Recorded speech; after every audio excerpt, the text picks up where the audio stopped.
Okay, so we are here, another episode of Talking Neat, and today I've got the hard rock, heavy metal mistress, Madam Mayhem. What's up? How's it going? It's great. How are you? Pretty good. Nice. So we got you're in town for NAMM? Yep. In town for NAMM. NAMM's always really fun, and it's also my birthday week, and it's always around my birthday week, so it's like extra fun. You know, you get to run around the NAMM convention like a kid in a candy store and just look at all the gear and all the instruments and stuff. So it's a good time. Yeah. See, maybe for the bands, but like people covering it, like Yeah. it's just. I mean, it's there's a lot. headache. There's a lot going crowded. on. Yeah. There's a lot It's going noisy, on. Yeah. crowded people. Well, I like noise. Noise is fun. People, I don't know, but noise, that's the good stuff. Are you working with are you actually working the event? Like, We're just gonna go doing- visit, the brands and companies that support us and that we support, and do some interviews over there, and just see some old friends. It's fun there because some of the bands that aren't touring that are our tour mates from the past and whatnot. You run into them, and it's kind of like a little mini reunion every year. So it's nice. Yeah. I like it. very cool. Yeah. So this is Talking Neat. So Yeah, I'm eyeing the booze right now, and I'm enjoying just looking at it. Yeah. well, hopefully We get to drink it. Yeah, hopefully you enjoy it after. I'm very you drink it. excited. So I haven't had this one. Okay. It's like you've never tried it. I have never tried this one. Oh. I always try and throw new stuff in. 'Cause, Okay, I mean, you're just an excuse so I can drink at noon, that's fine. This is a really good excuse to drink at noon. so I don't have to drink alone. Okay, so this is a Kentucky bourbon. Okay. So I don't know. Are you familiar with whiskeys? Enough. Rye, Scotch, Yeah. bourbon? Enough. So it's corn based. This is handcrafted. Ooh. I just want to. Yeah, do it. God, it actually doesn't. That face does not impress me to want to try to drink it. You did not seem enthused with that. You know what? I'm used to like when you crack open a new bottle, like on the nose, it just hits you. Yeah.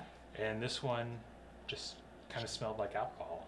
No, well then. So I'd be really pissed, but I've been looking forward to this. We'll see what happens. So Cheers. Oh yeah, it really does smell like alcohol. Yeah. It's like right up there. Clearing the sinuses. I mean, you don't even get any like smoke on it from the Yeah. barrels. Let's see what happens when you taste it.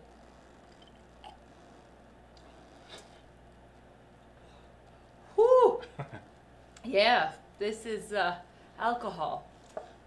For sure. Oh my god. I think I gotta take my jacket off for this. I know. Oh I'm my already heating up. goodness. Genuine bourbon whiskey, Is handmade in the hills of Kentucky. We know that The means. hills. That sounds like an Oh, introduction to geez. something.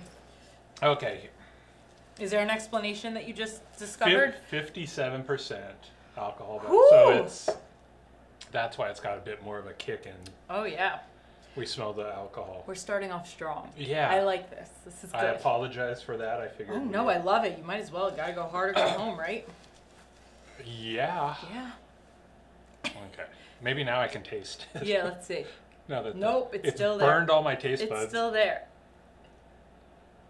I'm trying to get what I smell because it's I really just smell alcohol.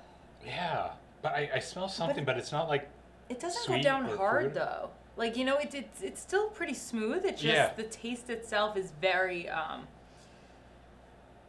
If you ever wanted to have a new drinker ever just like know what the taste of alcohol tastes like in general, this I feel like this is is the what you give to straightforward your kids. to be like don't drink. Yeah, you just give them a shot of this and they'll, no, I'll never drink. Good thing I didn't drink last night, or if I had one whiff of this, it would be bad. Hungover, Mm-mm. But it doesn't go down. It goes down nice, actually. What is this? What are we drinking? This is Noah's Mill. Oh, okay then. And it is I can't even read the small writing. I see something that says small batch bourbon, Right. handmade in Kentucky, aged in charred oak barrels, and bottled in Kentucky. All right. Well, it's got to be, if it's a bourbon, it's got to be in charred oak. So Right. charred Cool. American oak. Yes. Kentucky-ness.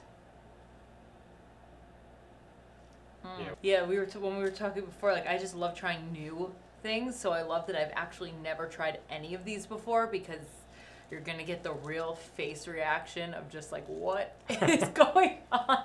I'm very bad at hiding emotion, so my facial expressions like say it all. So like That's this how I is am. very amusing, I'm sure, for you to just yeah. All right. So the goal is finish it and then move on to the next. Is that how it works? Pretty much, yeah. I like these rules. These are good rules. And Feels I mean, you warm. can always tap out. And we've been using the Santa cup, but I guess it's what's after a Christmas Santa cup? For what though? to dump it in if you Aw. can't finish. No. Challenge accepted. We are gonna do this. Yeah. Yes. After much experience, think I have learned my limits. And being in this industry, I have learned how to build up a tolerance where like I can go long periods of time without drinking. Mhm. And when I drink again, I still will not fall over because I don't know, my body either hates me or loves me. I'm pretty sure it's a little bit of both, you know, being a Mhm. rocker on the road. The body takes a lot of abuse and a lot of alcohol usually. So to be able to balance it is an art form, I would say. Is it one a rocker has to acquire, or I you're mean, born into it? I don't know. I mean, honestly, I'm also a classically trained musician and singer. First and foremost, like I studied opera and musical theater because I'm a New York kid, and that's the first thing they throw you into when you say you want to sing. I want to be in a band. Okay, you're going to opera school. Exactly. They're like, as long as you get that degree in music, opera, musical theater, then you can do whatever you want after. So I actually don't drink before the shows or anything like that. I'm very strict about it. I'm very diligent about it because to protect the voice and all those things that were like put in my head at a young age. But afterwards, you know, it's always fun to go grab a drink with the band. Everyone's already been drunk for hours and then just kind of join in after the fact, you know? So, I mean, there's other singers in hard rock and heavy metal who have like the voice, the range, and all Right. that. Are you very protective of your voice? In terms When of it comes taking to- care of it and everything. Yeah, Oh, yeah.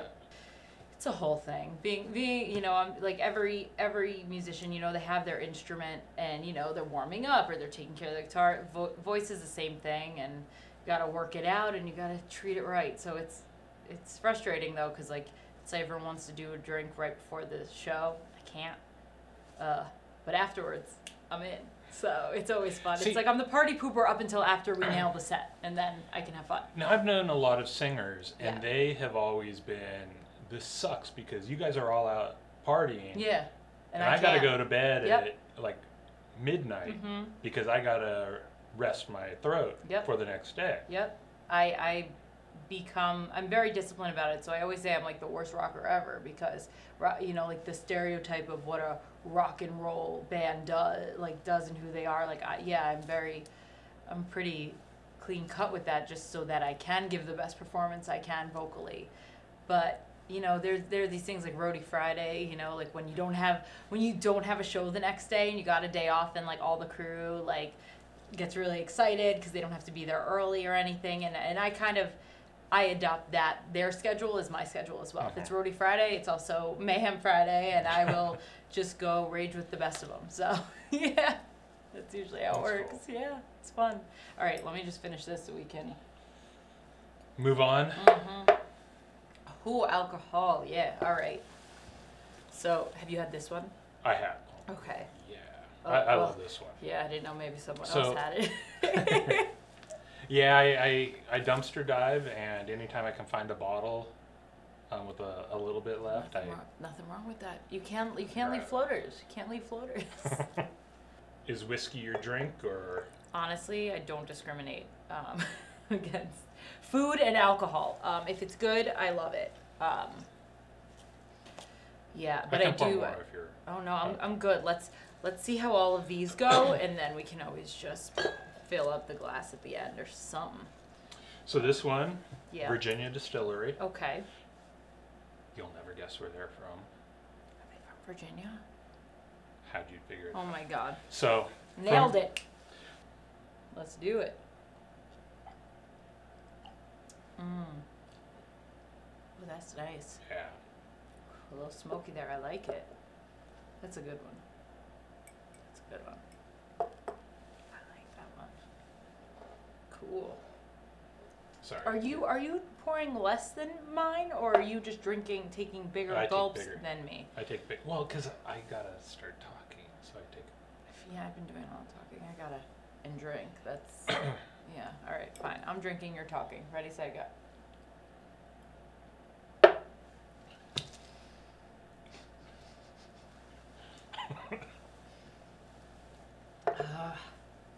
All right. Whew.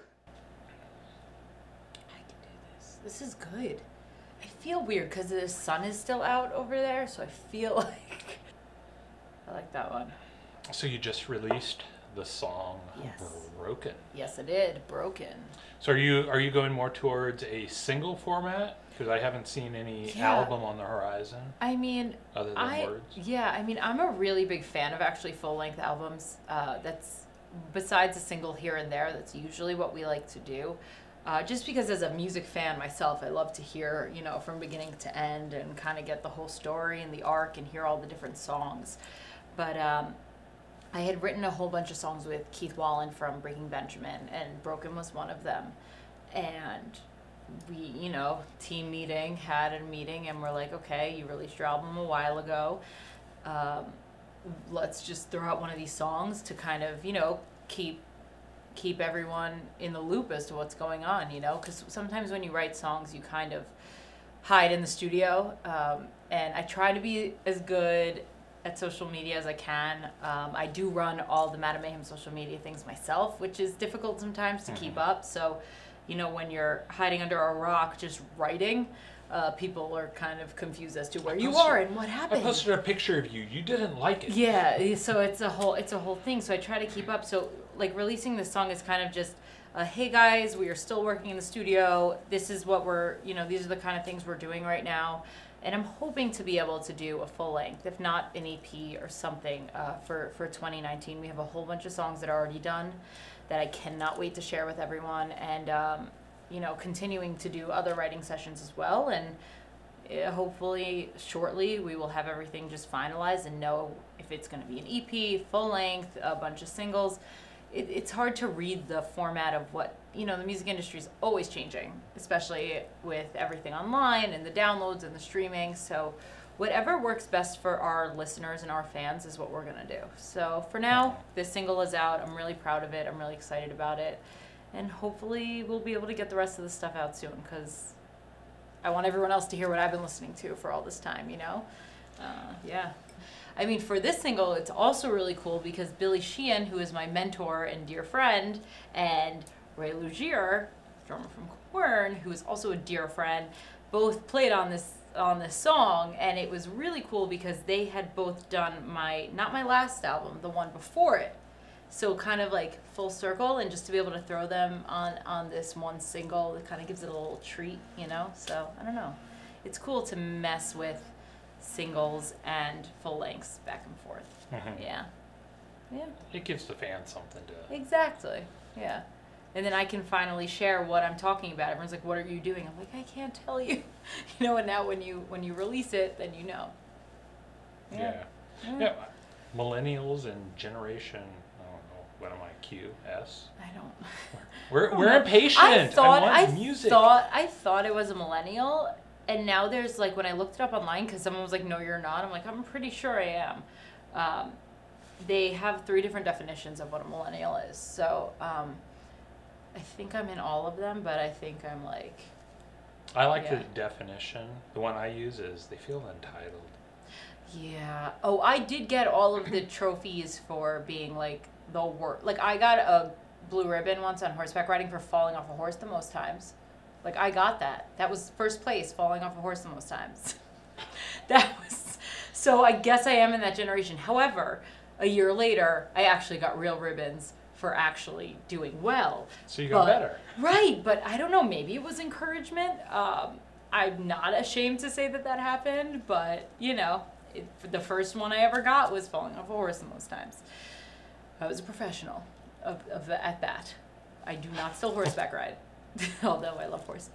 But no, not for me. Who doesn't love horses? Very not nice people. Yeah. How can you not love? I mean, they're yeah. You don't need to hang out with them, but they're just so pretty. Like in movies, I never, like there could be like a war movie, something like, I'm like, just don't hit the horse. You can hit the person, don't hit the horse. Like I'm always, like when you see like cowboys and Indians, and you I'm see devastated the horse, when like, the horse goes. Yeah, it's like, I can't do it. That's what kills it's like, me. forget the rider on the back. That's exactly. It's like just hit them, not the horse. Leave the horse alone. Yeah. I always like watching movies from like the 40s, 50s, like the old black and whites, when you see like a horse and he's going down a hill and he's like almost like flipping. Yeah. It's like, you know, that because there was no ASPCA. Right. And it just like, I'm like, I can't, but they killed that horse. Oh no. That makes me so sad. See, I like cows. Okay, I'm that person that... They are like the sweetest animal. Right, yeah. So I am, for a couple of more days, in my late 20s. 3 more days left. So, but I act like a legitimate toddler when we're on the road a lot, right? We're in either a bus or an RV, whatever it is. And I look out the window, and if I see cows, I have to say it, like, cow! Like, we could be in the middle of a conversation. I was actually, like, and I just get so excited. Like, cows, sheep, goats, because I'm from New York. We don't see those every day, you know? So when we're driving cross country and you see it, it's so exciting, and I just want to say hi, but they never stop for me. Like, the bus is just like, no, we have to get to the next venue. Like, we are not stopping. And it makes me sad, but I always have to like shout it out and show everyone, even though I'm sure they've all seen it. I'm also like really obsessed with dogs. It's I wasn't always, and I had one for a really long time, almost 20 years. This dog lasted. It was awesome. Oh wow. Yeah, and I mean, obviously I loved her. She was my dog, but like I didn't really care for the other ones. But after like a couple of years ago, I don't know, something happened, something switched, and I like get real excited every time I see a dog. I think it's because I can't have one now being a touring musician. So it's like, I just want a puppy. I just love them all. It's really... You can get a cat. Get someone to house Yeah, sit. but like, I feel like they won't love me as much. Although there's some really cool cats that I've met, like Billy Sheehan and Elizabeth Sheehan, their cat, Spooky, who I will give a shout out to because they will appreciate that. Is the coolest cat ever and is super friendly and just super, but like some cats I've met are awesome and some cats like don't care that I exist and I get sad. So like, I love those cats that just don't care. I think it's amazing. I follow them on all the socials, but like, do I want you to want to cuddle. Like, no? All right, what are we drinking now? Actually, I don't know. Oban. Oh. So this is a 14-year-old. It is a single malt Scotch whiskey. Okay, then. So it's from Scotland, one of the older distilleries in Scotland. Nice. It's very... Actually, Ooh. I'm not going to tell you what it is. You're not going to tell me? No. After you drink it. Okay, fine. Okay. Now tell me. It's very smooth. It's, yes. I mean, a single malt, so it's basically what goes in comes out. You don't have some guy just kind of blending it. So a lot of times you get a bit of those imperfections. Yeah. But that's kind of the cool thing. Yeah. That's when it... I like it. I like it a lot, actually. Yeah. I am a fan. That's awesome. Cool. I've only been to Scotland once for a day. I've never been. It's so cool. But to be fair, I only like wandered the venue area for like a couple of hours, and that was all I got to see. Oh, so you were playing there? Yep. We went out to Europe and the UK with Fozzy, which was really fun. Fozzy. Yeah. It was a really fun tour, but you know, to be able to go to these places that I've never been in general is always fun. But yeah, a lot of good alcohol over there for sure. Is it all whiskey? I've never been to Europe. It's all over the place. Yeah, they have everything, just like here. It's all the same things, but no different. I mean, obviously different styles. You always want to try the local stuff more than anything else. Mhm. But yeah, no, it was cool. But yeah, it was fun. All of the tables and chairs were bolted down though at the venue where we were at. I don't know. It was So awesome. Just did in they have, like, case a- you don't a want to throwing overdrink and incident? just, who knows. But no one could try it. They didn't give you the opportunity, so couldn't move a table over to. Have you played at rough places before? I've played in all sorts of places. I mean, coming up, you start out a lot of time, coffee yeah. shops. Yeah, I mean, we started out in all like the normal New York, diverse situations and all that stuff, which I still love to go to today, and I would still play today because that's kind of the environment that I now know and love. I don't really care about that kind of stuff. It's just, I've played in interesting places. I know there have been a few times where I FaceTime my parents and they're like, do we need to like get you out of there? Are you okay? Because they're not in the industry, so they don't understand. They're very supportive, which I appreciate, but they don't understand why I do what I do, which I don't blame them. But we got to play all sorts of things. There was, but sometimes the craziest of places where you walk in, you're like, oh my goodness, what is this? End up being the most fun nights. So it ends up working out. So how do you go from classically trained opera? I mean, were you in, like, going to like musical institute or whatever? Yeah. And then you kind of decide that you're only doing it because you have this dream of being a hard rock singer? Exactly. So you were only doing it to appease your parents? Listen, so everyone's always like, what inspired you to do this? So this is going to sound so cheesy, but ever since I was born, or however long my memory goes, I knew I wanted to do this for a living. I've always wanted to sing, dance, act, perform, all of that. So I begged my parents for singing lessons and all of that stuff as a kid. And then, as time goes on, I end up training and going to school for it. And I started at Manhattan School of Music while I was still in high school for their high school program on the weekends.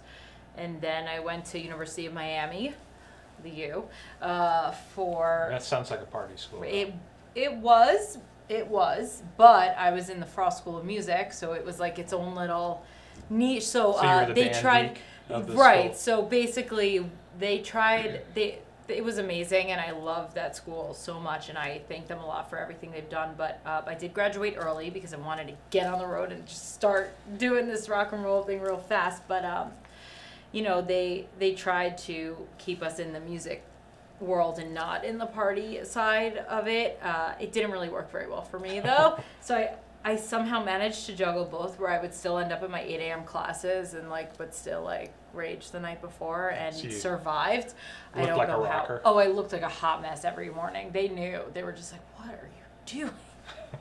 But that's what college. If you want me to go to college, that's what. That's so what you'd roll in at 8 in the morning, and the professor's going, "She's gonna sing today. Something." They were like, she's gonna sing today, and go up in the front of the class and have to sing an aria or oh gosh, it was awesome. But while I was still in school, I was still writing music, and I was always listening to hard rock and metal. That's just what I love to listen to. My mom made sure I was a grunge baby growing up, so that was just always, my taste got heavier and heavier as I got older, and I just always knew that this is what I wanted to do, and I wanted to make sure I had the skills to be able to do it. So, I mean, now they have all these rock schools of rock and things like that. That was not a thing at the time.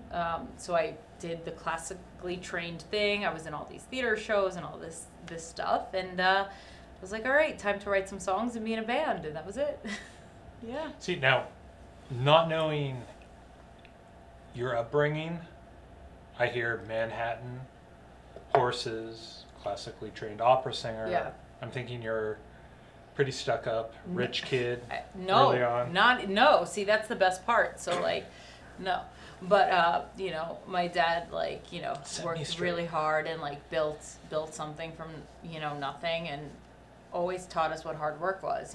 So obviously I'm super I feel very grateful that my parents were always very supportive, and even my little brother's been super supportive. Sometimes you'll see him at shows, like, just helping out, and, like, he does, you know, does a real person job for a living, but, like, he loves that same music as I do, and, you know, it's great to have the support of your family, even though they don't understand why you do what you do. and they're like, why are you doing this to yourself on purpose? Why are you struggling on purpose? Why are you suffering on purpose? And it's just, when you love something and have the passion for it as much as you do, there's no real, like, there is no backup. Is no alternative. This is always going to be it. So can't fail because there's nothing else I'm going to do. And just to have my family always have been supportive growing up and just kind of accepting the fact that this is what it is, I feel very lucky. And thanks, Mom and Dad. Thank you. Thanks, Adam. Appreciate it. For being supportive. I mean, they're not, you know, now they're just emotionally supportive, like, hey, how'd that go? You know, like, you know, they'll vote for me online, or they'll, you know, download the album or whatever it is, but that's the extent of it at the moment, but it's still nice. But yeah, I was always kind of an outcast in the world that I grew up in, for sure. Everyone was very big on what was the biggest designer, what's the cool thing to happen, and just by default I just never felt like everything everyone else wanted to do, I never wanted to do it, not because it's what everyone else wanted to do, it was just by accident. And so I always felt like the outcast in a way. And then with the outcast, everyone's like, oh, like you know, you have supportive family, you're this, so then you're not one of us. And I never felt, and I still never really have found my group of, hey, I've been kind of in La La Land, if that's the best way to explain it. But metal is like a family. Oh my goodness. I mean, it's the best family. Okay, yeah. So that's what it is. The music that we do, the hard rock and metal world, when I'm on stage and I get to perform in front of people that I feel are my people, you know, there are times where I feel like I want to cry, and it's just in the best way, because it's this support system that you never knew you had. And that's why, like, I tend to be at the merch booth and I sell my own merch at shows, because I genuinely want to meet everyone, and I want to rock out, and I want to just be in that crowd and be in that environment with everyone, and that is where I've always felt the most like home, on stage and in these venues. And so this is really what made me gravitate towards this genre more than anything else. Mm-hmm. Yeah. So your metal kind of knowledge comes in probably early 2000s? Yeah, so I was in, so like grunge baby, and then like new metal came into play, and like all of that. And then my taste got heavier and heavier as I got older. Like Iron Maiden, loved them to death, but as a child, did not know. And then as I got older, was educated and learned. And we actually got to open for Judas Priest, which was like one of the coolest things ever in Bulgaria last summer. And at Hills of Rock Festival, and it was us with a bunch of other bands that we knew, which was cool because it was kind of like a whole other reunion. And being able to just forget playing, because that crowd was awesome and it was huge and it was just so fun, and being able to share our songs with them, but being able to watch these bands was the greatest, because I was not able to do that before. And we even stayed a day later to watch Iron Maiden play, because I just needed to just stare at it and hear it, and they are so fantastic and I love them so much. So yeah, my taste is all over the place on the rock and metal spectrum, but I love all of it. Mm-hmm. Mm-hmm. And you draw a lot of those bands into what you do? I try not to think about it, actually. Like when I'm writing, actually, somehow I'm supposed to have a writing session after this. We'll see how that goes. Apologies in advance. But yeah, I try to just write whatever I'm feeling at the time, and I think maybe by accident some of these influences come in, but I never try to sound like anyone else. I never try to like, hey, let's reference this off of this or whatnot. Just because I want it to be as original as possible without trying too hard. Mm-hmm. You know, just sit down, write a song. What do you want to write about? Oh, that sounds cool. Let's do that. You know, just don't put too much thought into it. Otherwise, it's not going to be that cool. So we just kind of randomly spit random things out and see what happens. Mm-hmm. Yeah, it's the best way to do it. What is a writing process like? do you show up and oh, man, you showed me up. I won that time. It's different every time, which is what I really like about songwriting. It's never done the same way twice, even if I'm with the same co-writer or a different co-writer, which I love doing. I love collaborating because I think I could sit there in my own little bubble and write all these songs and think that they're amazing or think that they're horrible. And I think having that other person that you feel comfortable with kind of being in there and putting their 2 cents in and giving you their advice that you think you would have never thought of. And you're just like, yeah, okay, great. It changes the song. I'm not describing it properly for sure, but it's an incredible experience to be able to co-write and find people that can make a song that you thought was already finished into something totally new and unique. And so it happens different ways. Someone could have a riff idea, I could have a lyric idea, and kind of mesh it in. I can be completely prepared with all these other song ideas, and then we can throw them all out the window and start from scratch. So the songwriting process is exciting because you never know what you're gonna, end up with. Even if you walk in with a full plan, none of that will be what you walk out with. Yeah. Which is kind of weird because you are Madam Mayhem. Yes. It's not like it's not like a democratic society type thing. Correct. Where, I mean, you are basically a dictator. I try to in be this the band. best one I can be, So you're like a Chinese dictator. You're kind of socialist in a way. No, I mean, and the thing is, I always do ask opinions, even with my band members. I'm like, all right, so this is the set list I want to do. What are your thoughts? Do I take the advice? I try. I try my best. I am very good at, I try to be very good at taking direction, being open-minded. And I think that's the greatest thing is to just be open-minded about other people's thoughts and opinions and just try it. And if it doesn't work, then okay, fine. I was right the first time and you never have to say again. But if it does work, give them credit for that. Like, yeah, they gave me that idea and roll with it. I don't know everything. I mean, and even though I'm Madam Mayhem and whatever it may be, I appreciate and love all of the input that people who are, also working with me have to give. Why not? Why not? You don't need to be stubborn about that kind of stuff. You know? If it works, it works. And you do a lot of collaboration. Yes, and I love it. I genuinely love it. So do you seek out people that you grew up with, or that you kind of industry stables that are good songwriters, or like how do you end up with like a Keith or Keith? Billy? I ended up with in a really cool way because we had opened for them in the past for Breaking Benjamin in the past, and he was always like super friendly, which was great. We are currently, sharing same management and all of that, so it ended up working out. He saw one of our shows when we opened for Seven Dust a couple months back, and it just worked out that way.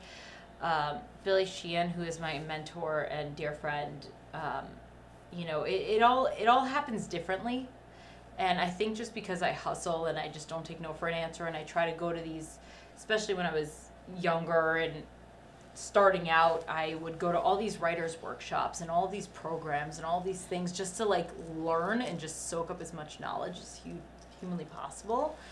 And then you meet these people through those things, and I guess some people notice, like Billy noticed that I took it really seriously, and that I really cared about it, and luckily liked my voice, so we were able to work together. And just being in it and hustling for as long as I have been, it's been a really long time. So being a new band means you've been doing it for almost 10 years and whatnot. It's like, yeah, you're a baby band. It's like, I've been doing this for a really, really, really long time. But yeah, baby bands are usually 10 years in the making. So I'm on that level right now, and just being able to have the experience from people that are way advanced and have already been in these movies and are still really humble today, that are willing to teach people like me things. I will always take that, and I will always take it seriously and try to maintain it and absorb it. Yeah, I'm rambling. Let's drink. Are there any people out there that you want to work with? So many. I mean, I've been really fortunate that I've gotten to write and work with some people that I'm really, I don't know, like our last record, Ready For Me, with like Corey Lowry produced it and co-wrote with me, and Clint Lowry and everyone involved in that. Every single record has been awesome. I know Clint. I don't know Corey. They're brothers, and they are just awesome together and awesome apart, and they're just really cool. And I met Clint through Corey, but it's just, I would love to work with the people I've already worked with, and I would love to work with so many more. It's just, it always depends on you. You'll never know until you get in the room with that person if it's going to work out, you know? And it all depends on, are you comfortable with this person? Are you allowed to say really stupid things, and are they going to come back at you and make you feel like you can't share? Or are they going to, okay, that was a nice idea, let's move it into something else, you know?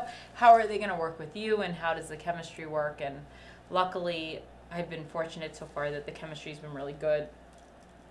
And hopefully it will continue so that I can make really good music and share it with everyone, and everyone else can really like it.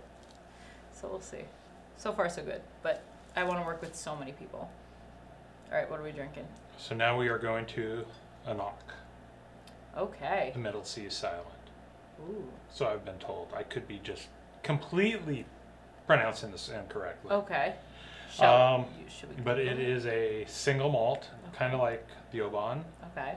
This one's only 12 years, but this one is from the Highland region. Ooh. So there's certain regions of Scotland. I actually don't know, since you've been there. I was there for a day. Oh, okay. So you really haven't been there. No, I haven't like explored no. Because there's like different regions for whiskey. There's like I Highland, think we need to do a Lowland. I agree. I mean, I think you should take this on the road and then bring me so we can go and explore all of these things. This is Highland. Highland has a little bit of that smoky flavor. All right. But not as much, not nearly as much as Iowa. We can do this. It can be high. Let's do it. It's not as smoky, but this is really good. This is a knock.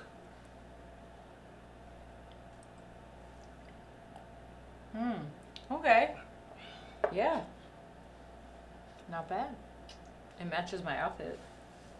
That's good. It does. That's what matters. It's a girl thing. It's sad but true. It's actually really good. I like it.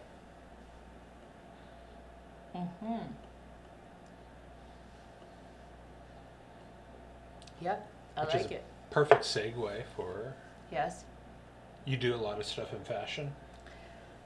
So I've apparently become Apparently become? Yeah, like it was not intentional. So apparently there's a lot of like hashtag goth glam situations that go on when describing me, which was never my intention, but cool. I like it. We'll keep it. So I was born see-through. I mean, I can't see the sun. I love the beach, and the sun just hates my guts, and I am just pale as a ghost. There's New York Beach, and there's I've been to real beaches, I promise, like all over. Okay. I've been to all the beaches, and I love it. But I am the one who like the sun reflects and like bounces off. So like if you're looking for me, just like see People where have that to blind light.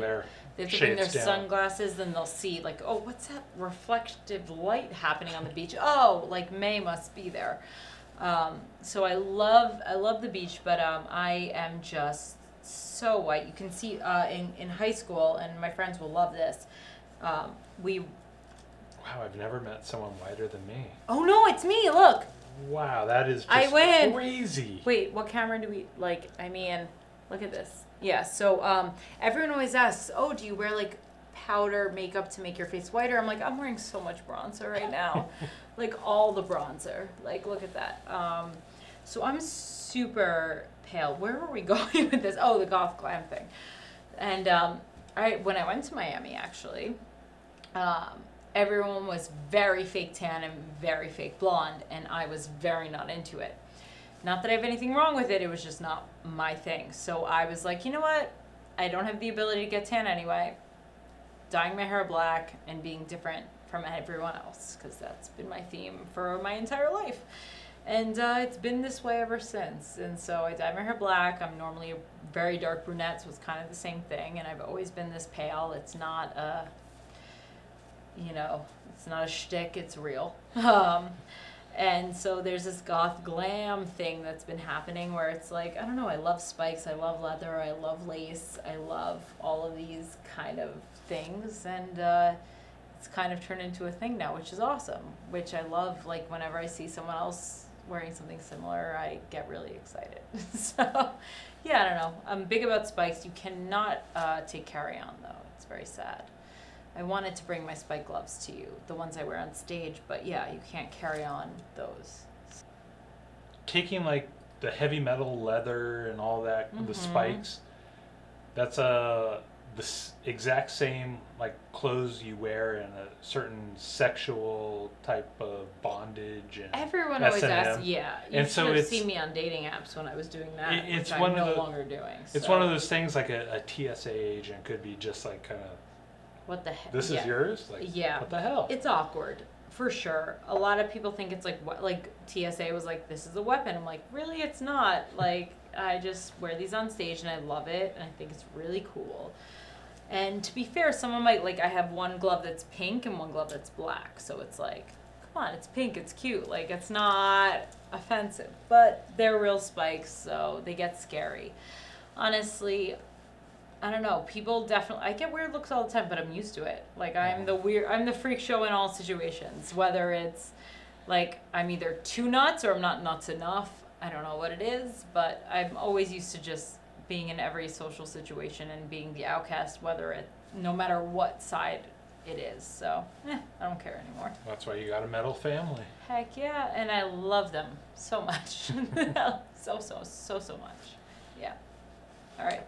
So you haven't like thought of like doing your own clothing line or? Oh, I've thought of all of that, but honestly, what I really want to do is just keep performing and singing and sharing the music that helps me get through life and helps hopefully other people get through life. That's really my main goal.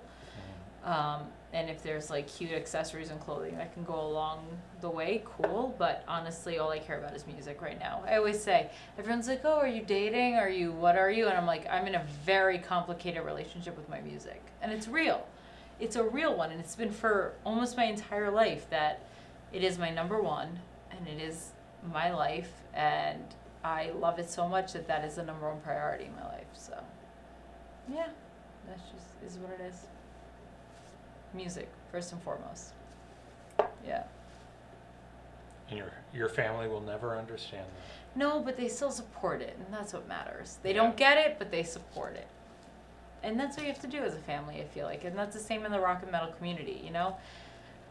Like, they don't need to necessarily get you, but they need to just support you. And I do the same for other people as well. You don't need to get it, you just need to support it, and, you know, that's it. That's all you gotta do. Just support your community and the people that you love and the outcasts that you can relate to, and that's it. That's all you can do. Let's do it. So, this is Bren. Single malt, just like the previous two. Okay. But this is French. Uh-huh. So, this one was kind of the brainchild. God, I'm almost done with it. This is going to be really hard to find. Really? Yeah. This pisses me off. Can you guys send him some more of this? Yeah, because Allison, he really needs it. I need it's some really more. important because apparently it's like the curveball. Yeah. It's really important. So this one, like we had this one. Yeah. They finish it in port. The port Okay. barrel. Right. This one, they finish it in With a unicorn. Clouds with a unicorn? basically Okay, what is it? cognac. Ooh.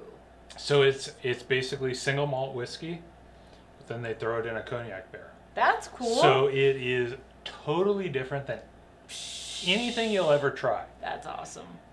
You either Either all love it or these hate all these you kind of I like that, I'll drink it again. This one you love or hate. This one's backstory makes me want to freaking fall in love with it and be my spirit animal, but I hope I actually love it. And, well, you know what? What if I don't? All you got to do is go in Drink open it? mind. I mean, some people love it, some people hate it. All right, let's see. This is the one. I mean, You want me to do it? I can do been a it. few shows. All right, let's see. All right. It's a little lighter than the other ones. Yeah, because Just because it's at the bottom? Is that what it is? yeah, It's one of those pretty much. photos from the dumps. You're gonna have to contact her. No, but like it's cute. You know what? They serve this one in a lot of bars. Okay. So it's called Bren. Allison Park she was basically kind of like a food blogger. Okay. Traveled Europe and kind of made it down to France, and from what I understand, found a cognac distillery place. Okay. Decided to mix her whiskey finish it in cognac barrels. Cool. So, I mean, if you smell it, I get more. Okay. I've seen a lot of reviews on it. Mm-hmm. Some people hate it, some people love it. All right, let's see And which one. I mean, I'm on assuming this you one, love it because it's almost done. Yeah, you know what? I love it in certain occasions. Okay, what occasions? Let's hear. Probably not tastings. Like Really? this. So what are the That's occasions? why I save it. What are the occasions? Let's list it off. Come on. The viewers need to know. After dinner, it's perfect. By Okay. itself, it's perfect. Probably with ice. To me, it's Which we have. it's almost like it's a dessert. Ooh, I If love there's that. I'm a a sugar dessert addict. whiskey, Let's see. Oh yeah. I love it. yeah, it's basically like Kind an of apple tastes pie. like it's like a blueberry, like even like a berry. Like I love smelling this one. wait, I like drinking this one actually. Yeah. This one is I delicious. love drinking it, Mm. and Mhm. Mhm. and it's like so far to the left warming of my what insides. a whiskey, especially a single malt, should be. But the way it was executed This is was awesome. so good. 40%. Okay. It's one of those, everyone says, oh, it's a girl whiskey. And I'm like, no, it's a Well, I'm a dessert girl. whiskey. The thing is, I drink whiskey all the time. And Do you? I love this Do whiskey. you? Is that your thing? Yeah. I just love to It's drink. it's honestly it's very good. And it goes down easy and it's delicious and it has all of the flavors and tastes that you would want. Am I going to drink this with like a steak dinner? No. But Nah, it's after after dinner, the steak. Yeah. it's perfect. 100%. It's a perfect whiskey. It's very well It's executed. fantastic. I love it. I feel like I want to take all the shots of this on my big milestone birthday that's about to happen in a few days. Having a panic attack on it. But yeah, it's going to be good. Yeah. Do you have any plans for touring coming up? So we just got announced for Rock USA, which is fantastic. It's going to be in Oshkosh, Wisconsin, which I cannot wait to buy all of the Oshkosh Oshkosh gear. B'gosh. Yes, exactly. So being from New York, that's like super fascinating for me, and all I want to do is buy all the Oshkosh, Wisconsin gear. So Wisconsin, give me all the gear, I want it. But yeah, we're going to be playing, I don't know, I have to look on my phone, but it's going to be a really cool lineup. There's 3 days of it. We're right in the middle. We're on a Friday. I want to say it's July 19th. I could be wrong. Could be 18th. I'll have to check. But Rock USA, we are playing, and hopefully we will be playing some shows before and after it and around it and all those kinds of things. And it'll be fantastic. So I'm very excited, and everyone just has to keep up with MadameMayhem.com, which is MadameMayhem.com. People sometimes forget about the E at the end. But yeah, it's 2019 is going to be a really good year. It's going to be a lot of new music and a lot of good new shows, and yeah, it's going to be a lot of fun. That's all that matters, as long as it's fun. Because if it's not fun, you're not doing it right. Yeah, totally.